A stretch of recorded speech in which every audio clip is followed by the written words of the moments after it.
Hey guys, I'm going to start with chapter 5 today with Evan, Scott, and Jesse. But first, I want to congratulate all of you on being the champions of the Imagine Math contest. I'm so proud of you, and you guys worked really hard, and you deserve it. So congratulations. And here we go. I'm going to read the last sentence.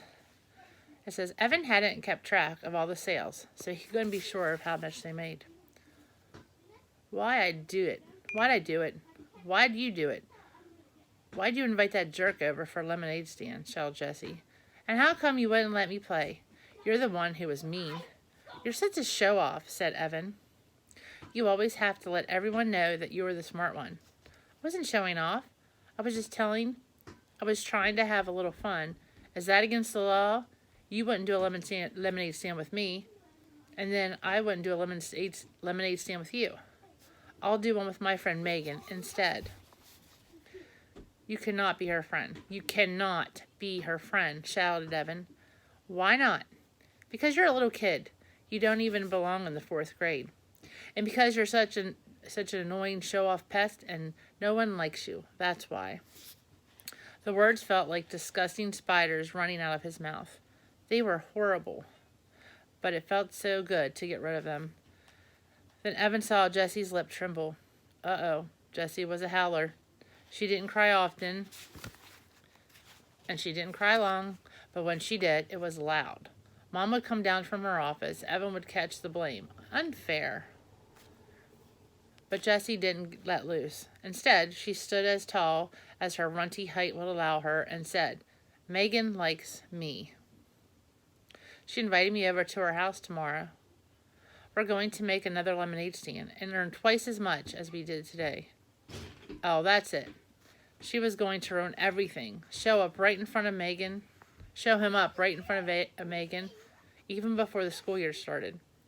Make Megan think he was just some stupid loser who couldn't even beat out his sister at a lemonade stand.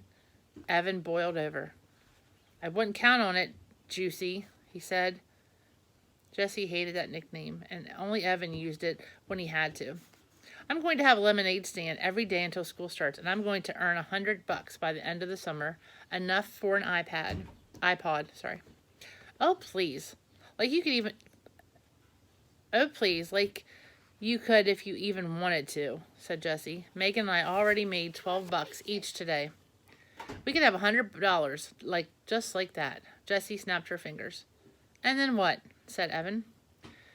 You lock it up in your lockbox and save it till you are 50 years old. You're the biggest miser on the planet. Jessie stiffened up. Her mouth made a funny O. But then she put her hand on her hip and smirked at Evan. For your information, I'm going to make $100 donation to a charity. Evan snorted. Yeah, right. What charity? There was a long pause, and then Jessie said, as smooth as whipped cream, the Animal Rescue League. Megan and I talked about it today. You don't even like animals, said Evan. Everyone likes animals, shouted Jessie, and I'm going to give them $100. So you can't ever call me a miser again. I hope I never have to talk to you again, shouted Evan. Hey, a sharp voice called from the stairs. Mrs. Tresky had a pencil stuck in her hair and a worried look on her face. I could hear you two all the way in the attic, with the air conditioner on high. What's up? Evan looked at Jessie. Jessie looked at Evan. They had taken a vow, a spit vow. Ever since Dad had gone, they had vowed not to fight in front of Mom. It made her sad, sadder even than when Dad left. Nothing, said Evan. Nothing, said Jessie. Mrs. Tresky looked at the two of them. Come on, out with it. What are you two yelling about? It wasn't a fight, Mom, said Evan. We were just joking around. Yeah, said Jessie. We were just goofing. Sorry we got you out of your office. Mrs. Tresky looked at the both of them with her laser eyes. Jessie hung on the dish towel on the oven handle and fiddled with it until it was perfectly straight. Evan bent over the casserole pan and scrubbed it as if his life depended on it. He scrubbed so hard, his elbow bumped the fruit bowl. A cloud of fruit flies rose into the air and then settled back down. Oh, my goodness, said Mrs. Tresky. Would you look at those fruit flies? Her shoulders slumped. All right, well, I'm going back up. You guys can handle showers and reading, and then I'll be down to tuck you in and turn the lights off." "Sure, Mom," said Jessie. "No problem," said Evan. Mrs. Chesky disappeared upstairs. Jessie turned to Evan at the sink. "Let's make a bet," she said. "Whoever earns $100 wins, and the loser has to give all of their earnings to the winner." Evan shook his head. "Not fair," he said. "You've already got money saved up." "That money doesn't count," said Jessie. "We'll start with today's earnings, and that's all got to be from selling lemonade. No mowing lawns or sweeping out the garage or anything else." What if neither of us makes $100, said Evan, not liking the sound of this deal. "Then whoever makes the closest to $100 wins. And even if we both make over $100, whomever makes the most money wins the best." "When do we count up the money?" asked Evan. Jessie thought about that. I lost my place. Sunday night, right before the fireworks. She looked straight at Evan. "Huh? What do you say?" Evan didn't like bets. He really wasn't that into competition. He loved to play basketball and always give it his all, but winning or losing, it didn't make much difference to him. He just liked to play. But this was different. That mattered. And this matters. If he didn't beat Jessie at this bet, if he couldn't win against his little sister in the lemonade war, well then, Evan thought of the school year stretching in front of him. It was all over. He might as well just give up on everything right now. Sorry, I'm getting tongue-tied. "It's a bet. $100 by Sunday night. Winner takes all." He shook his wet hands over the sink, dried them on the dish towel, and gave Jessie the most menacing look. "You better pray for mercy." Chapter 6 is called underselling, and that means pricing a same good for less than the competition. Jessie knew that Evan was up to something. First of all, there were all those phone calls last night, at least 10 of them. Then he'd come up on her door, knocking on her door this morning, asking if he could have the pieces of foam core that she had leaning against her bedroom wall. "No way," she answered. "That's for my Labor Day display." "I'll give it up. Today's Thursday. The contest is on Monday." "You don't even have an idea," Evan said. "You don't need those foam cores." "I do too have an idea. I'm just not telling you." Jessie still didn't have a clue about her Labor Day project, but she wasn't going to give Evan the satisfaction of knowing that. "Then how come you haven't done anything?" Evan said, pointing to the blank foam core and the bags of untouched art supplies. "You were supposed to have a picture and typed up information and a big title. It's supposed to be like a school report." Jessie scrunched her eyes and pursed her lips in a "you're such an idiot" look. "Don't worry. It's going to be great. It's going to win first prize. And anyway, Mom bought all those supplies for me, and I'm not giving you anything." Jessie heard Evan mutter, "Miser," just as she slammed the door in his face. And now 3 of Evan's friends were over, Paul, Jack, and Ryan. All 3 had shown up with paper bags, and they were all in the garage making a lot of noise, with a big "Keep Out" sign taped to the door. Not that Jessie would have gone in there anyway. Who cares what a bunch of boys are doing? But she wished Megan had invited her to come over before lunch instead of after. Jessie went into the kitchen to make turkey sandwiches. The boys had left a slimy mess of peanut butter, Doritos, and yes, sticky puddles of lemonade mix. Jessie quickly looked in the trash can under the sink. There were 12 empty cans of frozen lemonade mix. 12! That was 96 cups worth of lemonade. 96 possible sales. Holy cow. Where had Evan gotten the lemonade? He hadn't gone to the store, and he didn't have any money anyway.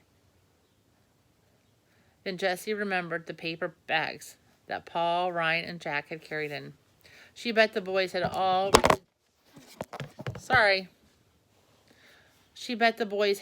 raided their freezers and brought over the stash.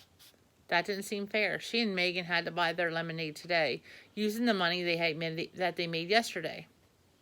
How were they going to stay ahead of the game if the boys had free lemonade to sell? "Think, Jessie, think," she whispered to herself. She couldn't let those boys win. By the time she finished her lunch and cleaned up her mess, she wasn't going to lift a finger to clean up the boys' mess.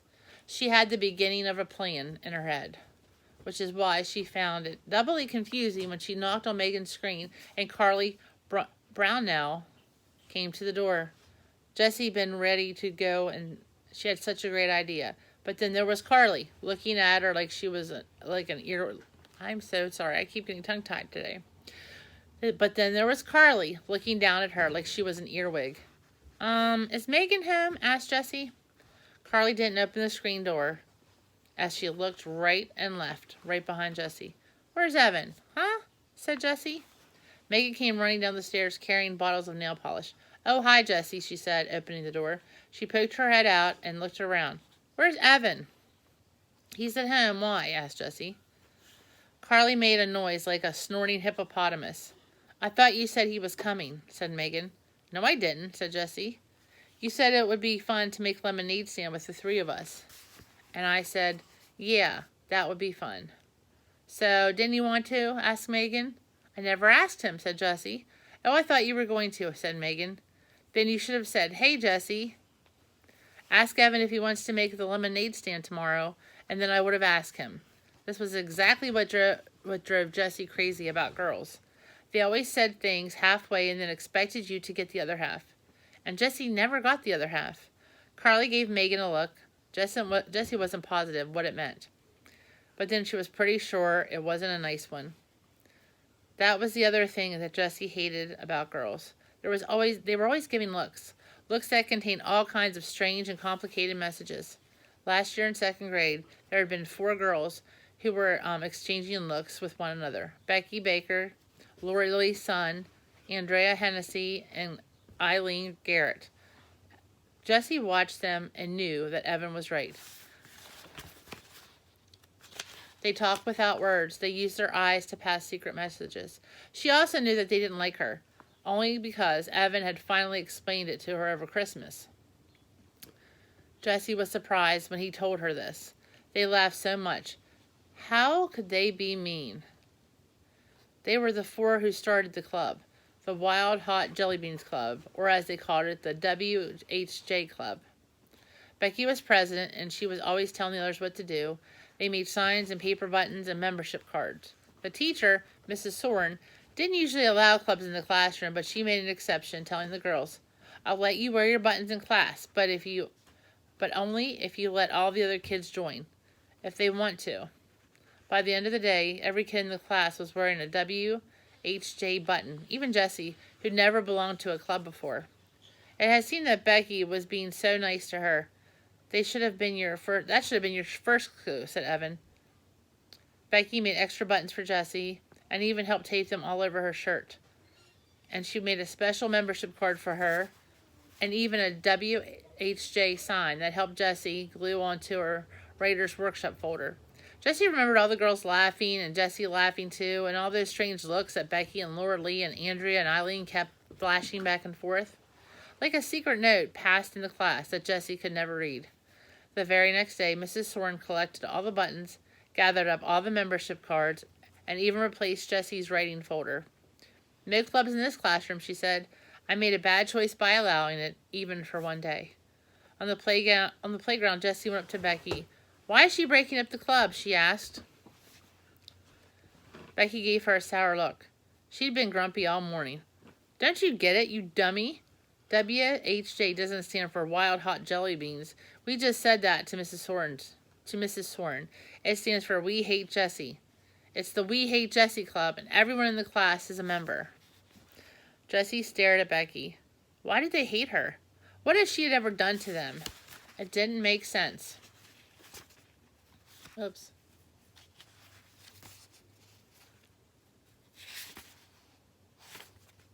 I lost my spot.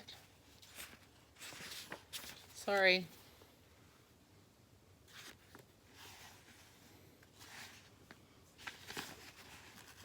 I lost my spot completely.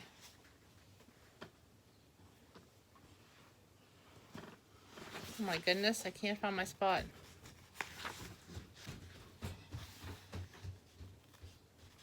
Sorry, guys.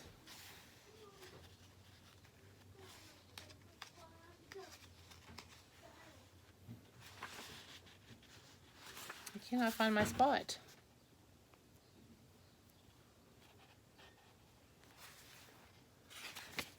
Hold on.